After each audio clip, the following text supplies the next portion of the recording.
many people struggle to feel confident about money or secure about their financial future.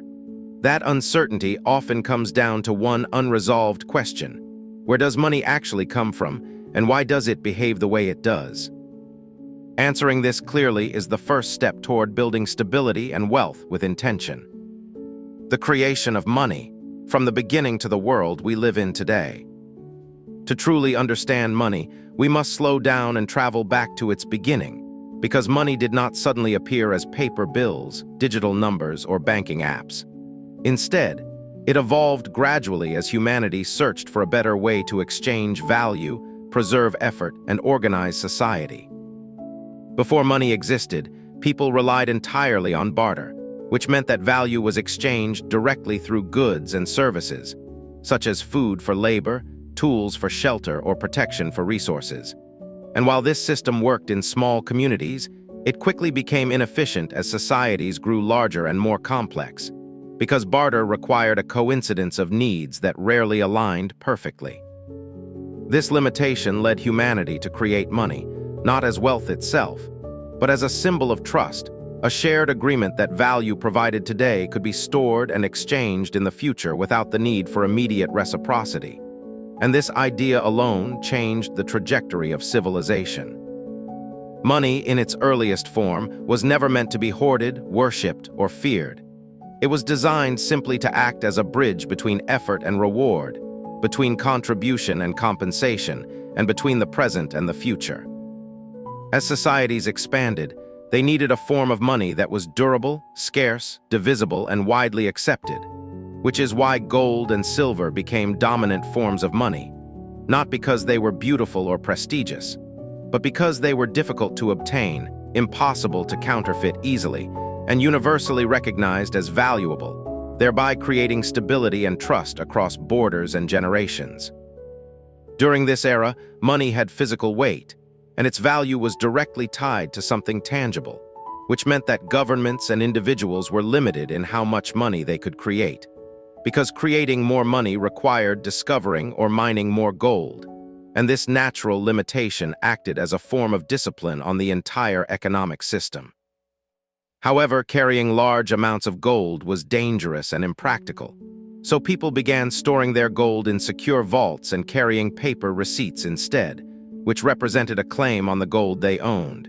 And at this stage, paper money was not money itself, but merely a convenient representation of real value stored elsewhere.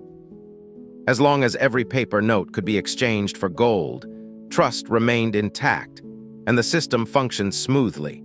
But over time, governments and institutions realized that most people never actually came back to redeem their gold, which created an opportunity to issue more paper claims than the gold they truly held.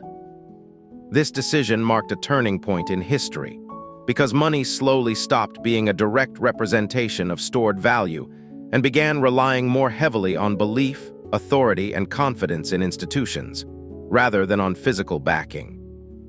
Eventually, the connection between paper money and gold was completely severed, and modern money was born, a form of currency that is no longer backed by tangible assets, but instead by government decree, legal enforcement, and collective trust in the system itself. In the modern world, money is no longer primarily created by printing physical bills, but by issuing loans, which means that when a bank approves a loan, it does not hand out existing money that was saved by someone else, but instead creates new money digitally at the moment the loan is approved, while simultaneously creating debt that must be repaid with interest. This is one of the most important truths about money, because it means that nearly all money in circulation begins its life as debt, and that the system itself depends on continuous borrowing, expansion, and growth in order to function. Because interest must be paid on loans, but interest is not created at the same time as the principal. The system requires new money to be created in the future to pay past obligations, which naturally leads to inflation, a gradual rise in prices that reduces the purchasing power of money over time. Inflation is not a punishment, and it is not a mistake. It is the mathematical consequence of an expanding monetary system, and while it often feels invisible on a daily basis, its long-term effects are profound. because money that remains idle slowly loses its ability to buy the same goods and services it once could.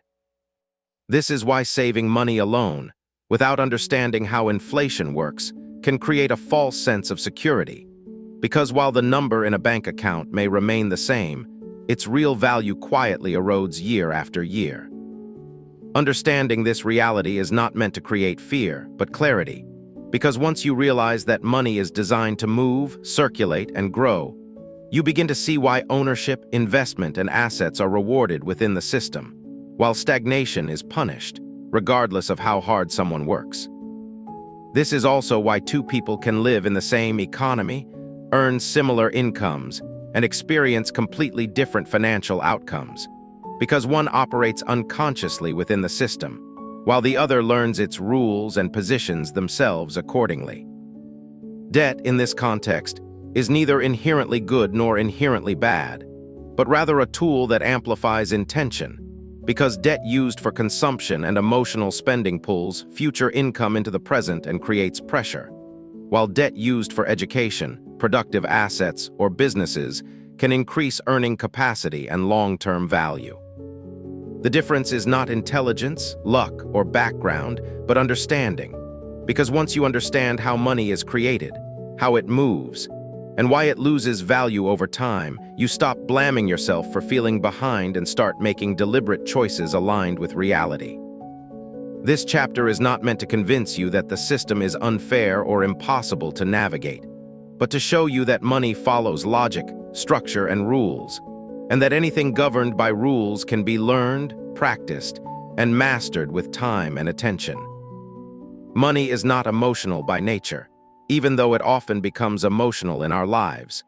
Money is mechanical, and once you understand the machine, you no longer feel intimidated by it, because clarity replaces fear and knowledge replaces confusion. The most important realization to carry forward is that you were never bad with money, you were never broken, and you were never incapable. You were simply operating inside a system that was never clearly explained to you. Now that you understand where money comes from and why it behaves the way it does, you are no longer guessing, reacting, or feeling powerless, because awareness is the foundation upon which every form of financial stability and wealth is built. This is not the end of your education about money, but the beginning of control, because once awareness is achieved, every future decision becomes more intentional, more confident, and more aligned with the life you are trying to build. In the next chapter, we will shift our focus inward, away from systems and structures, and toward the habits, behaviors, and emotional patterns that silently determine where money flows in your life. Because understanding money externally is powerful, but mastering it internally is what creates lasting change.